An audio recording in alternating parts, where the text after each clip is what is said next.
Good morning and welcome to my class. I'm your Tulika ma'am and I'll be starting with your revision class. Revision classes already we have started, and as we had planned and the proposal had come from your side that ma'am please do start with the explanation of the poetries once again, isn't it? So I'm starting with those, and as I have already shared my schedule, I'll be taking up 3 to 4 poems today, and I've clubbed those topics together, and in one module I'll be sharing it, right? And because we don't have time for revising each and every poetry or your short stories or drama, right? So the modules are well explained, as I told you. You can go to my modules which I have shared previously, get clear, everything is very clearly explained there, and then I hope I've already advised you before, suggested you before, that after getting everything cleared, preparing yourself, you will be attending my revision classes. So as today's topic would be the poems, The Dust of Snow, The Fire and Ice, Tiger in a Zoo, and the Ball poem, right? So all these four together I'll be taking, and I want each one of you to be there with your literature books, right? And you should also move with the chapters or the poems which I'll be proceeding. I want you also to proceed with me, right? So first I'm going to start the poetry Dust of Snow by Robert Frost. Now both the poems Dust of Snow and The Fire and Ice are the poetries of Robert Frost, and Robert Frost is a famous American poet who took birth in San Francisco, and he is counted as a celebrated modern poet, right? So we are going to study here in class 10 two of his most famous poems, that is Dust of Snow and Fire and Ice, right? And this Dust of Snow is a very short poem, and it is a symbolic poem. The poem narrates a very definite message that each and every event or instance or happenings, they have their own importance.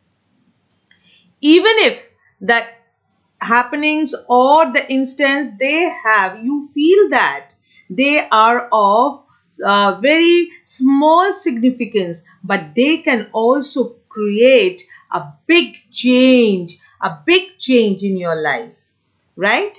So this is what is there in Dust of Snow. Here the poet, the set of the poetry is in a wintry wintry day, and the whole nature is covered by the shields of snowflakes. It's all white, children, right? The poet was not in a good mood. He was morose for some reason that is not known to us. He was with a heavy mood. He was crossing by the hemlock tree. Now, hemlock tree is a poisonous tree. Now, this is a symbol. Now, I told you it's a symbolic poetry. I'll let you know at the end. So, he was crossing beside a hemlock tree. It happened so that he came under the hemlock tree to rest for a while. At that time, from nowhere, a crow. A crow again is a symbol of bad omen, ill omen. Okay? So the crow came and perched, means sat on the branches of the hemlock tree. And what happened then? The branch shook and the particle of dust, that is the dust of snow, fell on the poet. That brought the change in the mood of the poet. He first thought that the day is going to be wasted. His mood was all morose. He was depressed. But that simple touch of nature, this is very insignificant instance which happened. This brought a big change. All his hopelessness, all his morose, all his sorrow, all his helplessness was what it was. It was transformed, It was replaced by positivity, happiness. He was all gladdened. So, but the symbolic is that the hemlock tree, which is a poisonous tree, and the crow is a bird which is always connected with ill omens, bad omens, isn't it? But see, this hemlock tree, he sat under the hemlock tree. That crow perched on the branches. The dust of snow fell on him. With this touch of nature, the thing changed. Everything changed in his life, and he thanks at the end of the poet that the incident helped him to restore or to change the day which was going to be wasted. Change the day into positivity which he thought would be wasted. Right? Now, please take out your poem. I'll be explaining you. All right? I have so many things to share. Abhi, I just want to say, not wasting time because we don't have time much, right? So please come to stanza 1. This is a very small, compact poem, right? The stanza 1 says, "The way a crow shook down on me the dust of snow from a hemlock tree." So, see the spelling. Shook down means shook the dust of snow. Hemlock is a poisonous tree. So the poet is saying all of a sudden when he was all depressed, he was morosed, he was crossing or sitting, that is not known what he was doing. He came under the hemlock tree, and what happened? A crow came and perched on the branch of the tree. And what happened? It shook down on me. It shook down on me the dust of snow. Now, as the crow, it perched on the branch, the movement and the alignment of the crow, what it had done?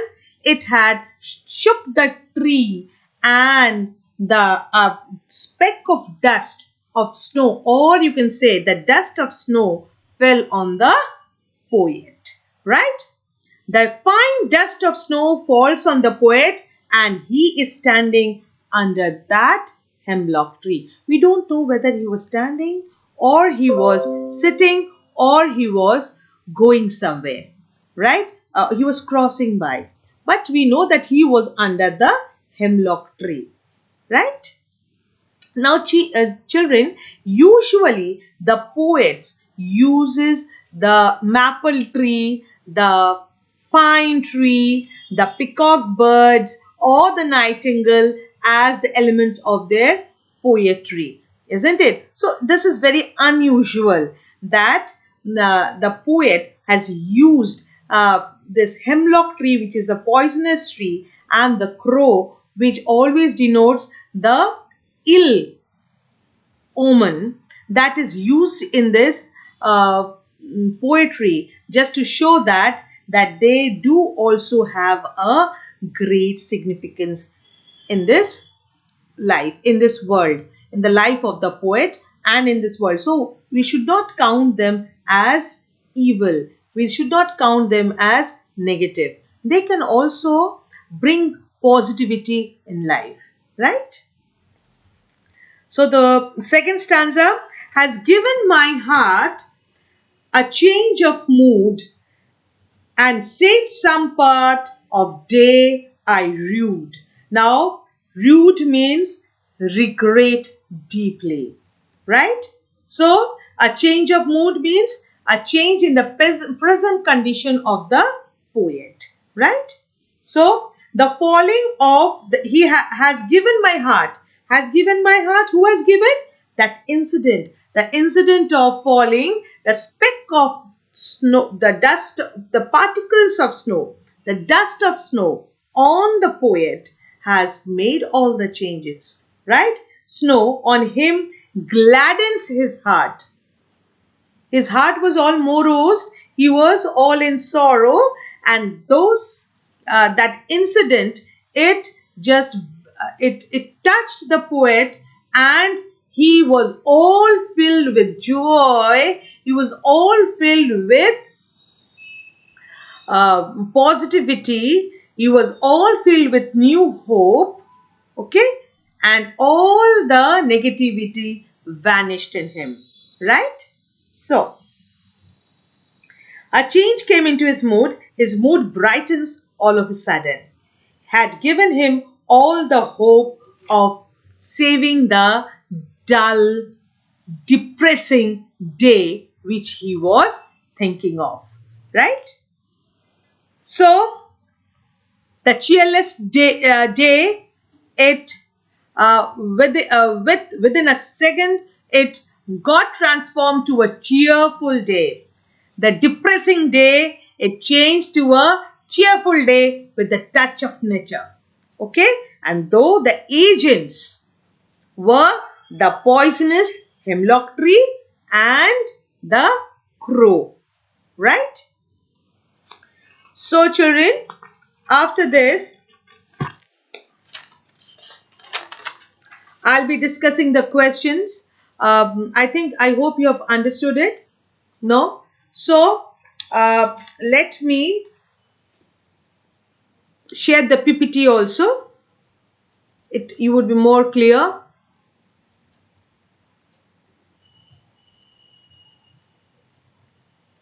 So, introduction, you don't need. The poem, the way a crow shook down on me the dust of snow from a hemlock tree, has given my heart a change of mood and saved some part of a day I had rued. So I think by now you have understood it. Yes? Now the objective, summary I've already told, theme I have done. Now the style of composition, this is important.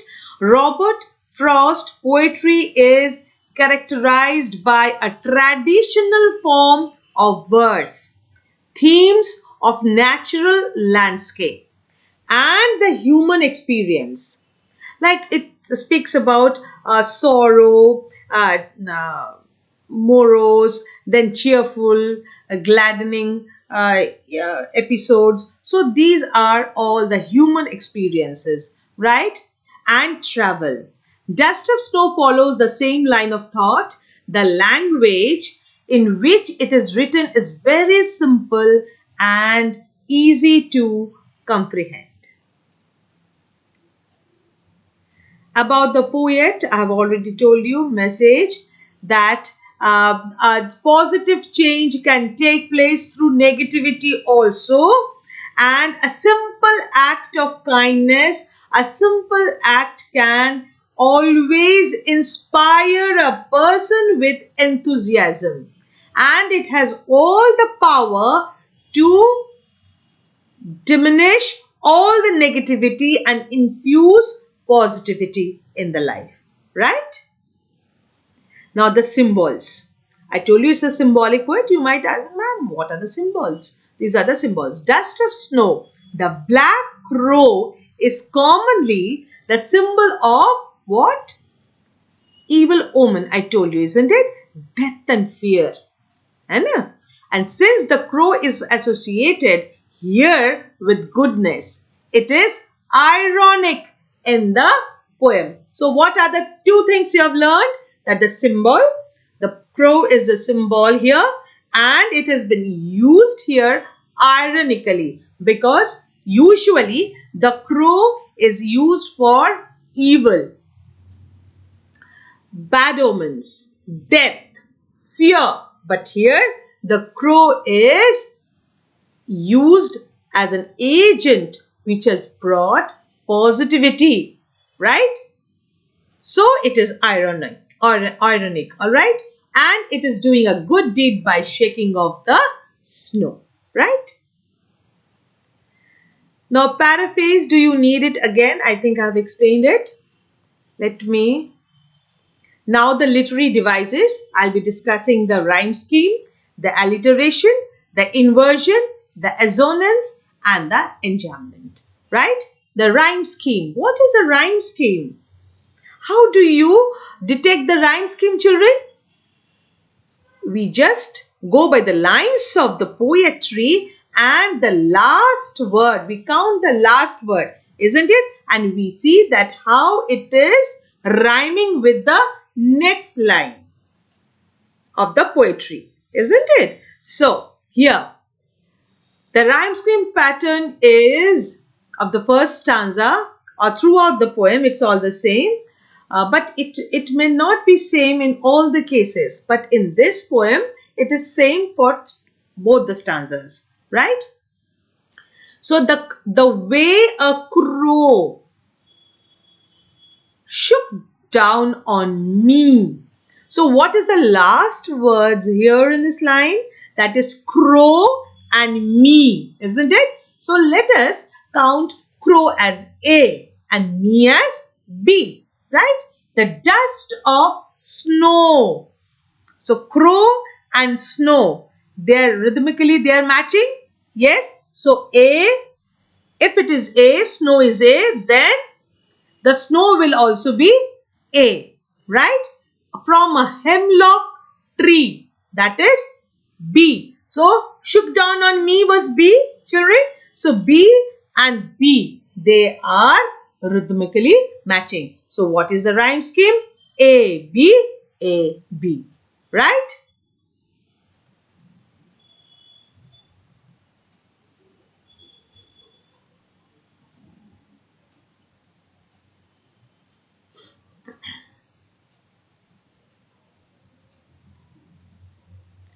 So the next is alliteration. Alliteration is the repetition of what? What did I teach you? The consonant sound. Alliteration is the repetition of the consonant sound. So, and for the nearby words, right? So here see the has given my heart and saved some part. Has given my heart and saved some part. So has her. H is consonant. Yes. A, E, I, O, U is vowel. So the repetition of consonant sound is alliteration. Repetition of consonant sound in nearby words is alliteration. Has given my heart. So has her and heart, her. Right? H, H. Right? And saved some part. Sir, sir. S, S. Right? Clear? So these are the alliterative word. Has, heard, saved.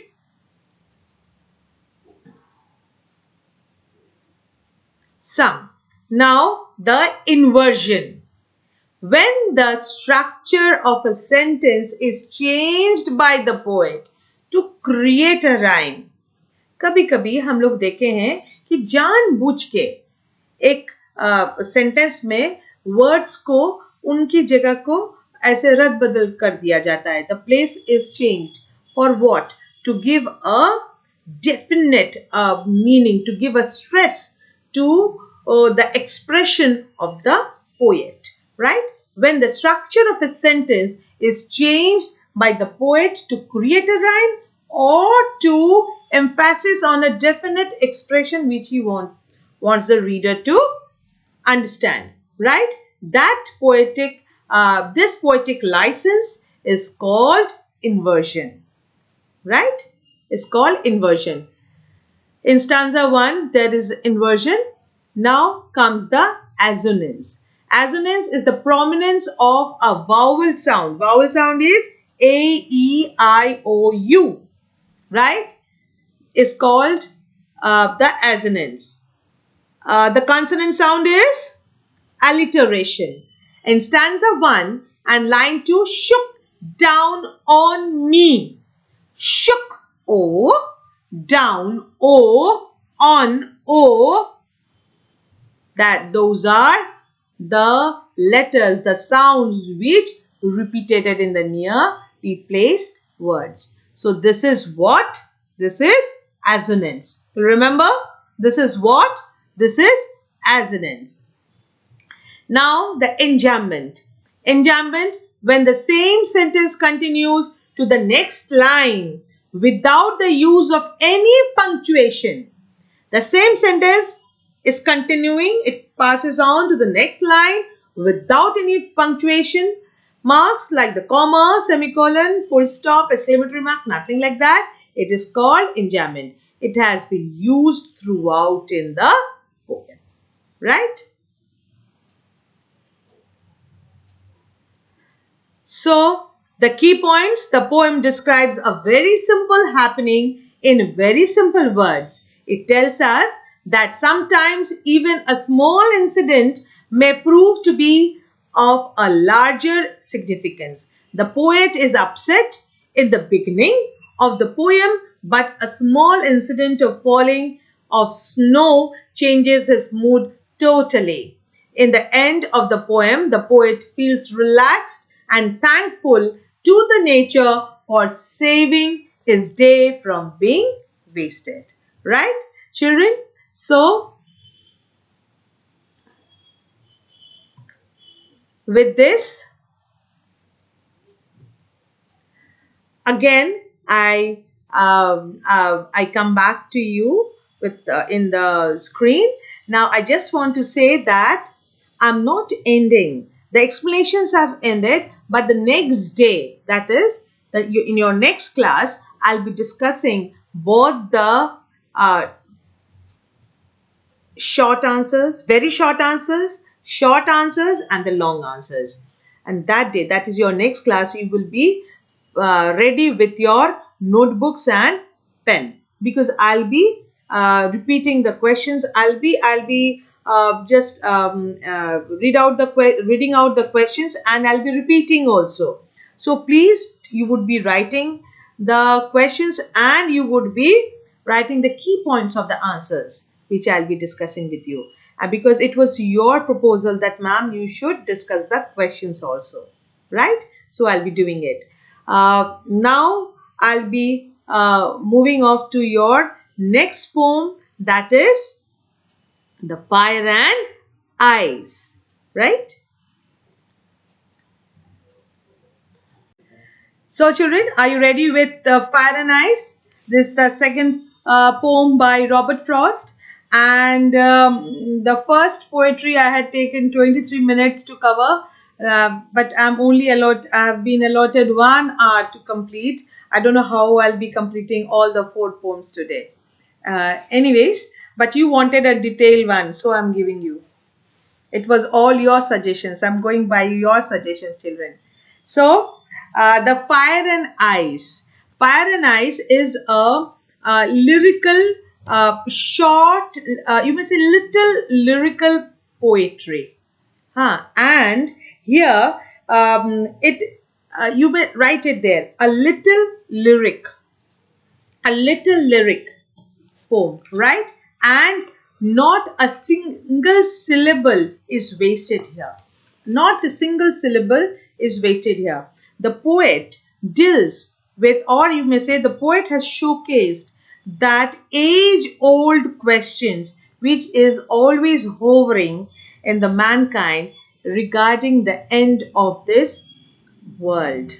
So it is always said that in this material world, Nothing is forever. Nothing is eternal. It would come to end at any point of time.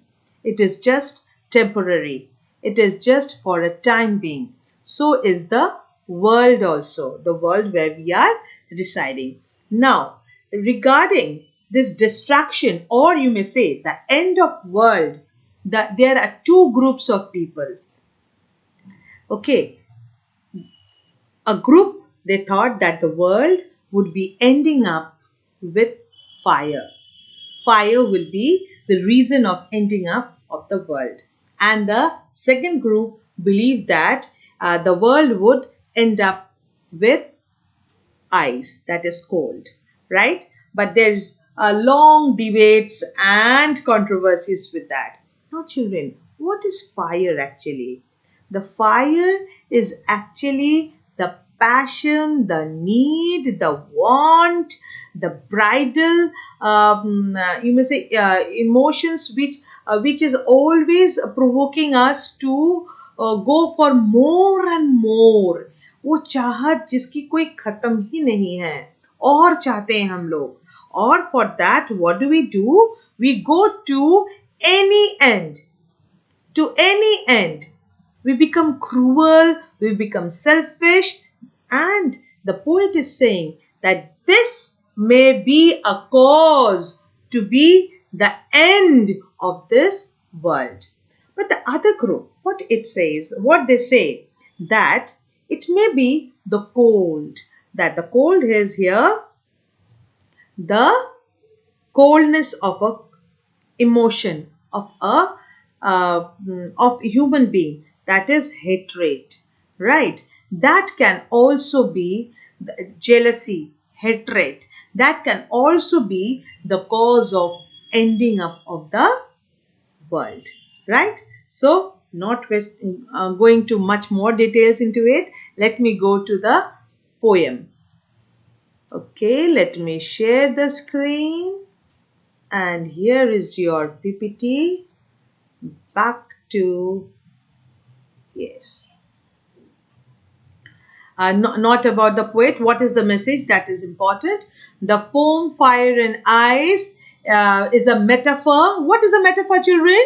It is that where the comparison is done without the use of like as such as, right? So, the metaphor for human feelings of desires and hatred, of desires and hatred, right? Unbridled desires, you may say, and hatred, right?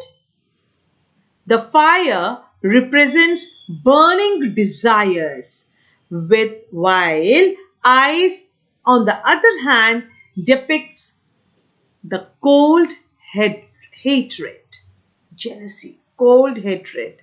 It tells us about how we humans will be ending up this world. Objectives, no. Now the poem here. Some say the world will end in fire. So a group of people, they opine that the world is going to end up in fire. Fire, what it represents? The unbridled desire, the want, the need, the greed, okay, of human being. Some say it would be ice. And what ice represent? What it replicates? That it tells us about the cold hatred, jealousy, okay?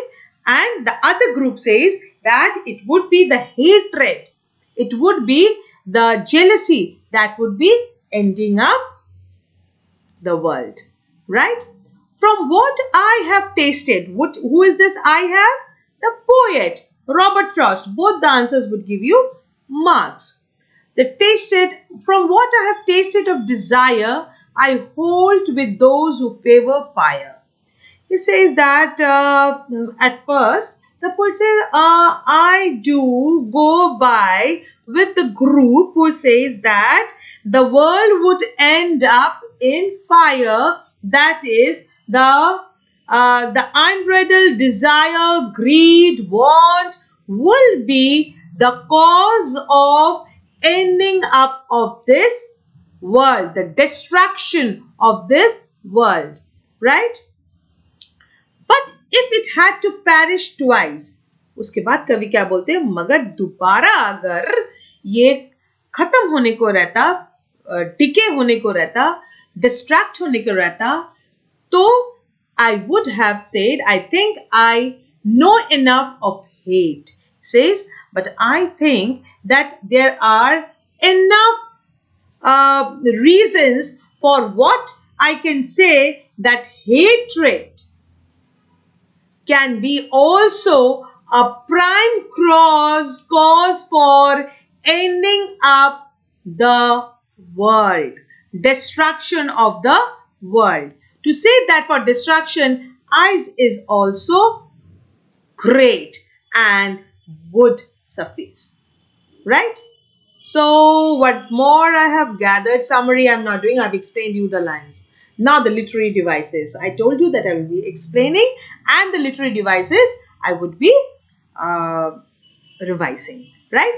So the poet writes, the poet used the literary devices. What are the literary devices used here? Assonance, alliteration, imagery, symbolism, anaphora, personification, enjambment, rhyme, scheme. That we are going to know. Now, what is assonance? Assonance, I told you before, it's a repetition of vowel sound. Yes. So here, I hold with those who favor fire. Favor fire. So, O, hold, H-O, those, O, favor, O. Is that clear? It's a repetition of the vowel sound. Now we come to the alliteration. Alliteration is the repetition of consonant sound. Yes. Now here, see the sound F. I hold with those who favor fire. F, favor fire. Right? Now the imagery. Imagery is used to the readers to perceive something involving their senses actually. Right? For some say the world would end in fire. To say that destruction is eyes is also great. So these are all imagination, isn't it? That the fire in the eyes would be distracting the world. So this is evoking your imagination power, involving your senses, right? So this is imaginary. समझ में आ रहा है? Huh? So what is symbolism? Symbolism, I told you in the last poem also, he has used symbolism. Symbolism is the use of symbols to signify ideas and qualities, right? So the eyes symbolizes hatred, the fire symbolizes unbridled want, desire, right?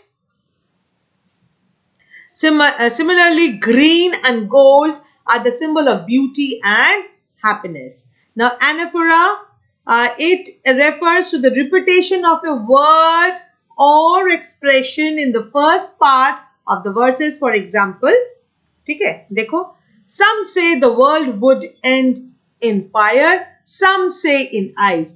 तो क्या repeat हुआ बेटा? Some say, ना?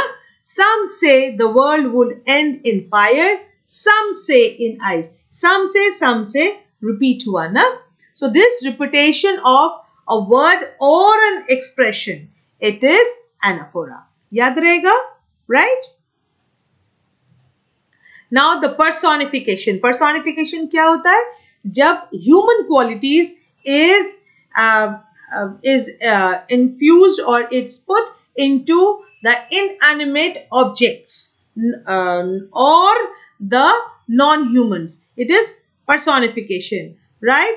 Like in this poem, the fire and ice are capable of destruction. ये destruction तो भाई हम humans को है ना? ये तो एकदम हमारे human quality है.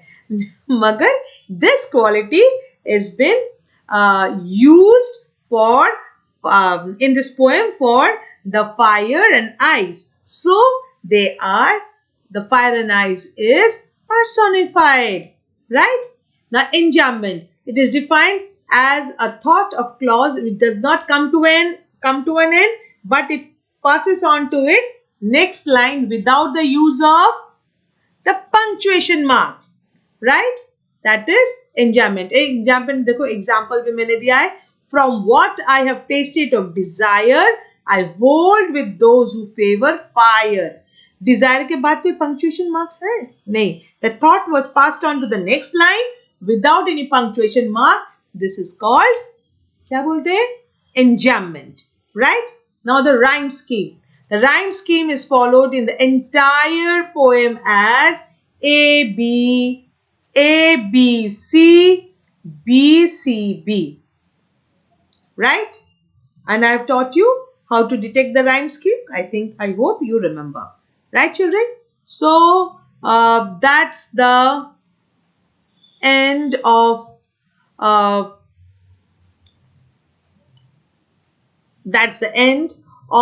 the explanation of this poem. I think you have understood it. Now I'll be going to the next poem, that is. So let us start with The Tiger, A Tiger in a Zoo by Leslie Norris. Now children, please do learn the title of the poems, the title of the short stories or the play you have, and the authors and the poet's name, the spellings, because at times like Leslie Norris, Leslie Norris, right? So it may be given as Laslie, and Norris spelling is right. So which one is the correct one? Okay, they will be altering the letters and the spellings will be given, and so you have to be perfect to know that what is the spelling, accurate spelling of the poet, or a tiger in the zoo. It may be written in such a way, a tiger in a zoo, right? So it is very important to know the title, to learn the title, and the letters should never be altered. Okay, so in your question paper, the letters or the spellings, the letters and the spellings will be altered, but children, this is you have to be very perfect in it. So please do learn it. Rather, I would say start learning it. Right? Write your spellings again and again. Right? So Tiger, A Tiger in the Zoo is a poem about the tiger. The tiger is a ferocious animal, isn't it? And how it is? How do we know about the tiger? The tiger is a untamable, ferocious, and a powerful, agile animal in the forest. Like humans, it also loves to be free and to move about in this world without any captivity. Right? Do we humans, do we like to be captivated? No. Do we like to be caged? So we always wants to be free, isn't it? A freedom we want. So tiger also loves the freedom and also loves to be free in its habitat. And I tell you, children, it plays an important role in the balance, to maintain the balance in the nature. In its natural habitat, it plays an important role in balancing the nature, right? So not wasting much of time, what more I can tell is it only displays strength and the ferociousness, right? So not wasting much time, I'll be going for the explanation of the poetry and the PPT there. So A Tiger in the Zoo. The next is about the poet. We don't need the message. The message is that it compares the life of a tiger in the zoo with the life of tiger who is free in the forest, right? The poet conveys that that the wild animals should be allowed to live freely in their natural habitat. As we human enjoy, we crave to live in a free air. So should the animals also. They should also be let by the humans to live freely in their natural habitat. Right? In this poem, he heightens the contrast between the freedom and captivity. The freedom and captivity, right? A very beautifully he has showcased the contrast between the freedom and captivity. So you can see some tigers enjoying behind the bars in this picture I have shared. Objective I'm not doing, tiger in the zoo, paraphrase. He stalks in his vivid stripes the few steps of his cage on pads of velvet quiet in his quiet rage. So here the poet says that the tiger that is confined in the zoo moves around in the cage under the bright colored skin. And what is this velvet on pads of velvet quiet? This is the padded feet of the tiger. He further says that the tiger can take only few steps because the cage is small. Now the tiger is an agile animal. It is not bound to stay in the confined walls of a cage. It is born to live in the world which is free, in the forest. But it is confined. The tiger here is confined within the bars of the cage. And it is not easy to move in it. One cannot hear his footsteps because he has very soft feet, like velvet, because of which there is no sound of tiger's footstep. The tiger tries to control his anger by quietly walking in the limited area of the cage. He is angry because he is not free. Right? So what are the literary devices used in the first paragraph? The rhyme scheme is A, B, C, B. Rage, cage, rage. Right? A, B and C, B. Should I go back to make you understand? You can understand the rhyme scheme. We rhyme it with the last word of the line of the poetry. Excuse me. Personification. Here, the human qualities are used for this tiger animal. So, it's a use of personification. Right? And when we refer him as he, that is the human quality has been referred here. The metaphor, what is the metaphor? Metaphor is a comparison without the use of like, as or such as. The tiger paws are compared with velvet, pads of velvet. Right? Now, the enjambment. Sentence is continuing to the next line without any punctuation marks. That is enjambment. You remember? Now, the imagery. The poet tries to create an image about the tiger. See, when you're going through the poetry, you can imagine that a tiger is stalking, is moving up and down in the cage of a zoo. Isn't it?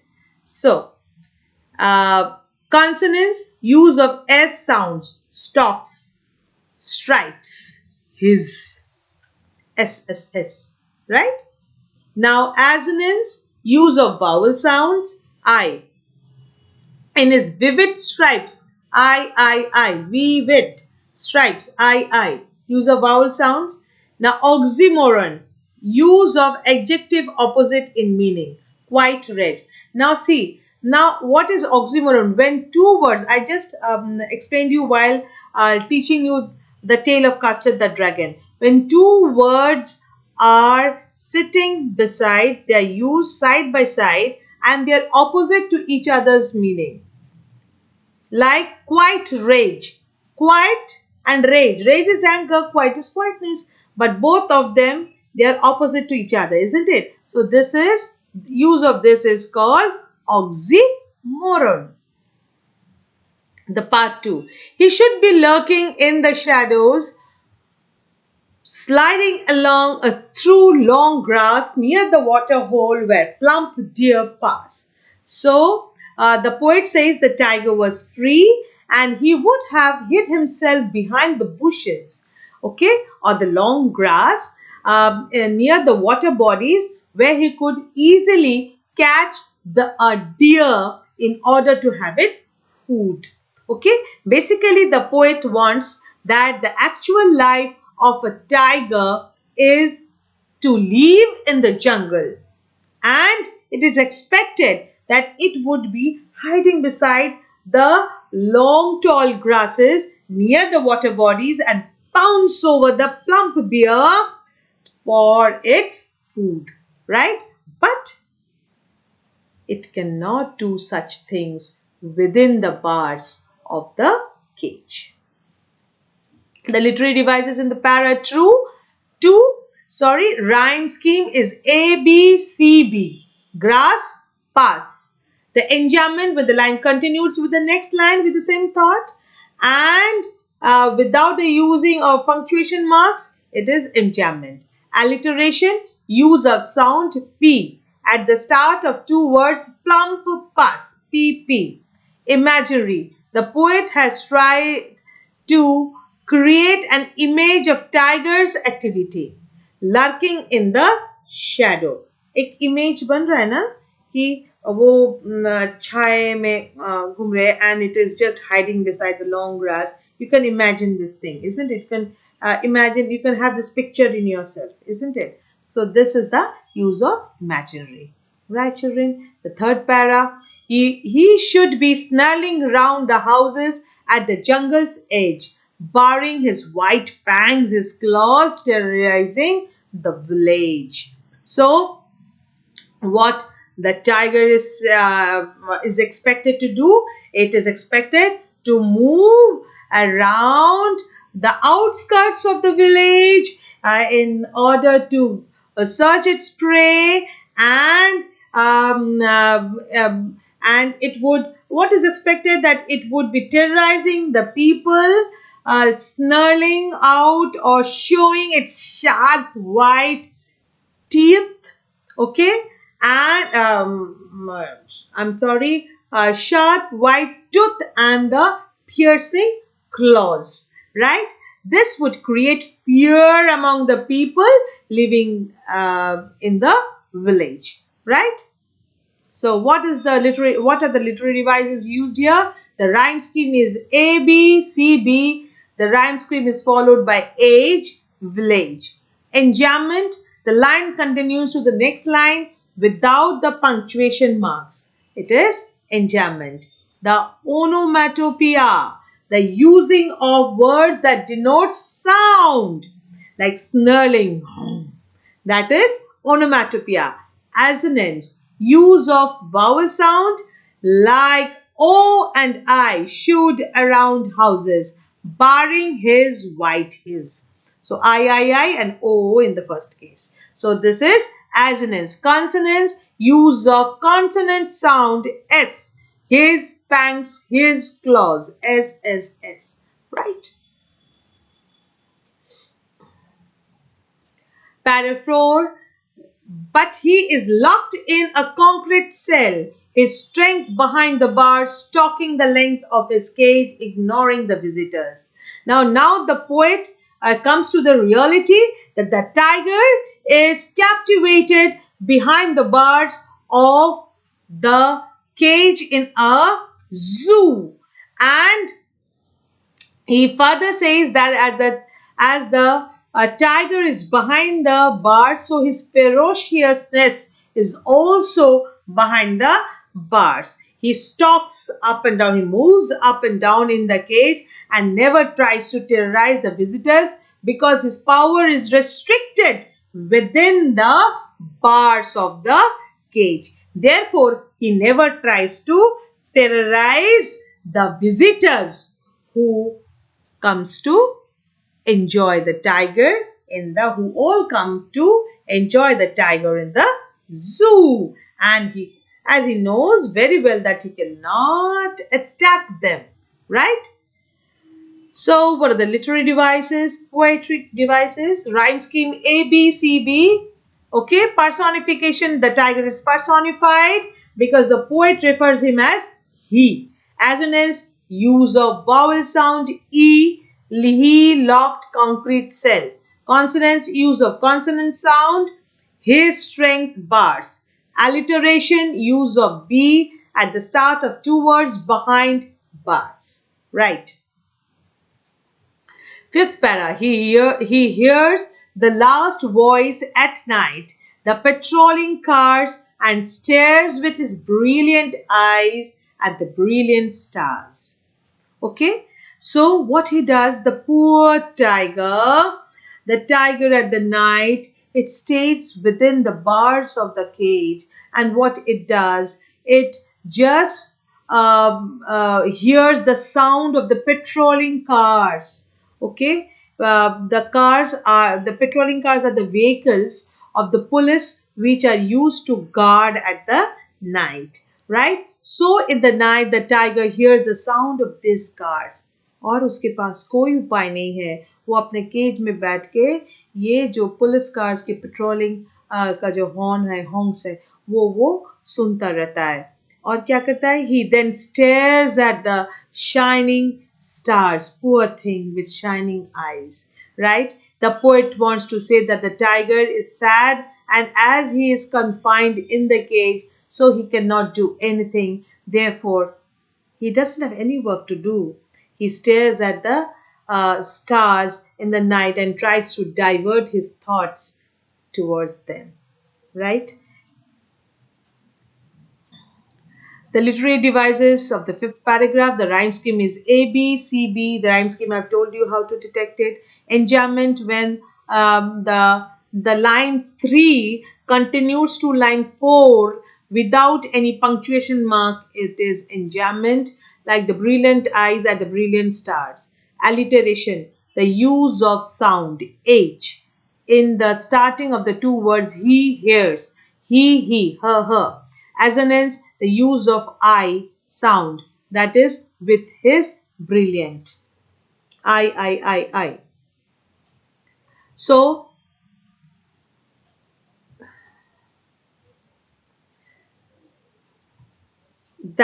with that I complete this poetry also. I'll be discussing the short, very short, and the long answers in my next module, right? The next chapter, the next poetry is the ball poem, right? So, be with me. So, children, the ball poem by John Berryman, Berryman. So, please do learn the spellings. Again and again, I'm repeating that please do learn the spellings and the right. Like if it is written a ball poem, it's wrong. The ball poem. Okay. So the spellings, the name, the titles, everything thoroughly you have to learn, right? So the ball poem by John Berryman is a poem which has showcased the theme of epistemology of loss, right? Here the poet tells about a small boy who was playing with a ball. The ball bounced out from his hand and it bounced down the street and fell into the water of a tank, the water anywhere in some water, right? And the child, the boy, is very upset with this incident.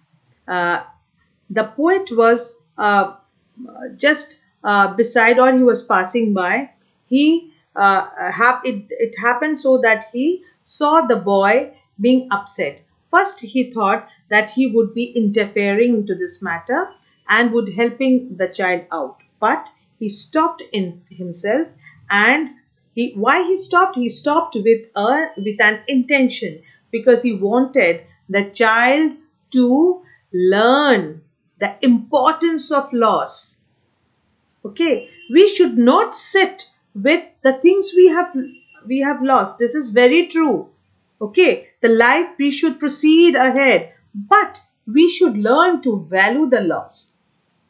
एक pen खत्म हो गया यार, जाने दो, दूसरा pen mummy ला देंगी. ये चीज नहीं होना चाहिए. You should always learn to value the things, value the relations, value the time, value everything in your life. Then only you can become a perfect gentleman, right? And a gentle lady also. So you should always learn to value the things. It is here, the lost ball is a symbol. Actually it reflects the childhood. The poet says, it bounced, it dances, it bounces, it dances, or it moves, or it fades with the time, right? So do we but we are so fast in our life. Do we stop a moment to turn back in our life and look at our childhood? Yes, we do it. But do we get back those days? Never. Never. Those days can never be brought back again. When we lose some relations, we do value them, that but that is for a time being, isn't it? We just miss them for a time, but after that we proceed again. We do remember them. We think the new incidents in life, it rubs off, it fades off, it burns off those memories with that person. But can we replace them? Never. Never we can replace anything. Never time, nor anything, nor any relations. Nothing can be replaced. Okay, so first we should learn to value the things. That is the main message in this poetry, right? So quickly I'll be explaining you the poem. I'll be sharing the PPT.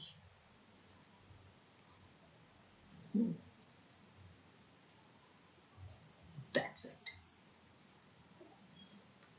The ball poem by the message. The money is external.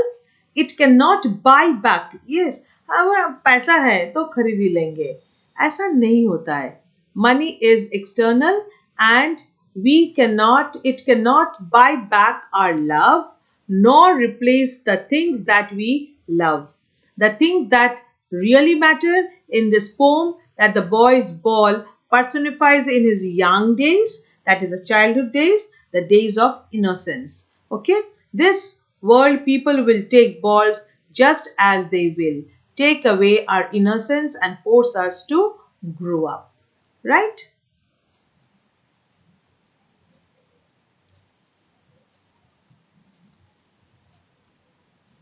The themes of the ball poem: the loss of innocence, that I have already told you, the loss of loved ones, that also I have told you.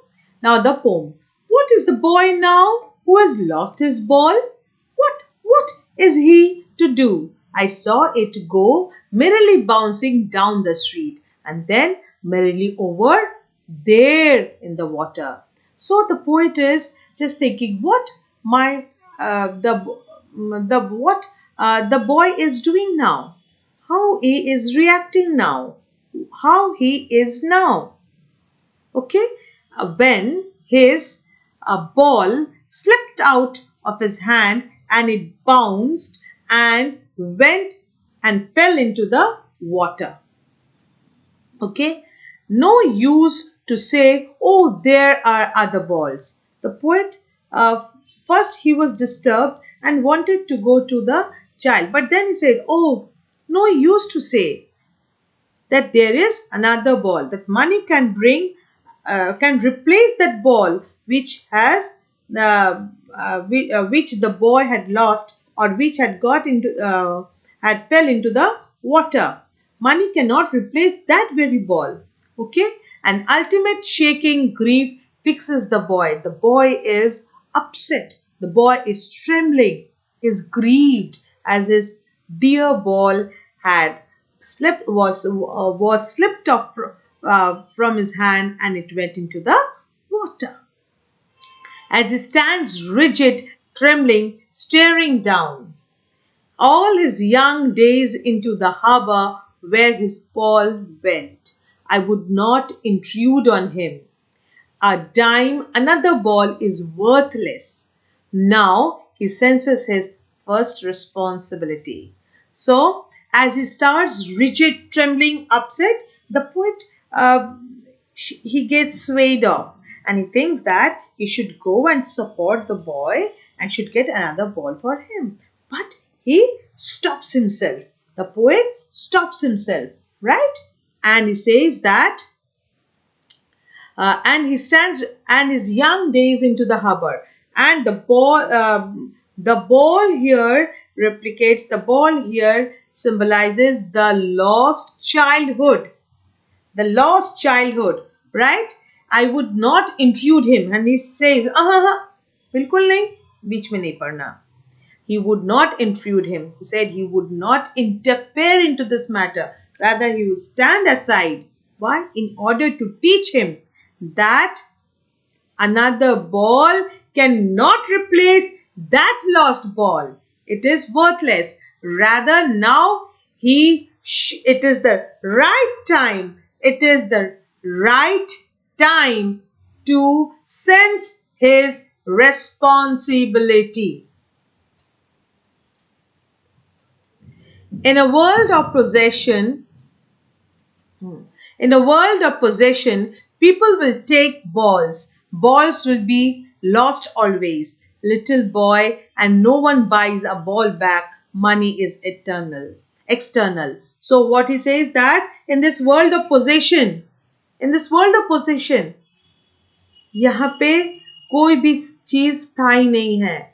हम लोग सोचते हैं with money we can replace a thing. Possession बढ़ाते जाए, हमारे संपत्ति बढ़ाते जाए, हमारी चीजें बढ़ाते जाए, मगर जो चीज पहले पीछे हम छोड़ आए हैं उसके लिए हम नहीं सोचते हैं, उसके लिए दोबारा हम मुड़ के नहीं देखते हैं. We feel that money is very powerful. It can buy all the old things, but it can never do. It is always external. He is learning well behind his desperate eyes the epistemology of loss, how to stand up. And what he's saying, why the poet didn't want him to interfere, because he wanted that the boy should learn to face the loss, to value the loss, right? And should sense his first responsibility, right? And should know that money is external. It cannot buy back the lost things, the lost days, the lost relations, right? So knowing what every man must one day know, and most know many days, how to stand up, the possessive and ownership. How to stand up. Wait a minute. How to stand up, the possessions and the ownership, right?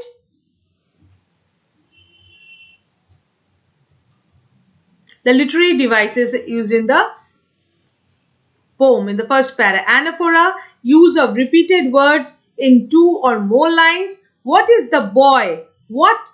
And merrily bouncing merrily over. Assonance, repeated use of vowel O. Boy, now, who, lost. Imaginary, you are imagining that the boy says that the ball was merrily bouncing down the street and it fell into the water. Para 2. Now, what is the literary device? Paras I have explained you, so I'm not going to it. Repetition of the use of word ball and now accidenton. It comes. It's very rare. It comes in your question paper. Then also I've given it. Accidenton is no use of conjunction in a sentence. A dime, another ball is worthless. Now, literary device, alliteration, use of sound B at the start of the two consecutive words. Buy a ball back. Assonance, use of vowel sound E. He is learning. Well behind his desperate eyes. Right? Now, repetition, ball, word is repeated again and again. Rhyme scheme, there is no rhyme. It's a free verse. जिस poem में कोई rhyme scheme नहीं रहता है उसको क्या बोलते हैं? Free verse. Right? The tone. Now, what does the ball signify in the ball poem? The boy learns to grow up and understand the first responsibility. The ball signifies the boy's innocence and happy young days. Possession means something that is owned or possessed. What is the deep meaning hidden in the poem? The deep meaning that is hidden in the poem is that our childhood can quickly fly as the ball bounced down and fell into the water. And also we grow up unexpectedly and face the hardship like the loss. What did the poet see in the ball poem? The poet has seen the ball going down the ball from the boy. He says that the ball was cheerfully jumping up down in the street. This means that when the ball is skipped from the boy's hand, it went into the street and later on it fell into the nearby river, tank, pond, anything. Right?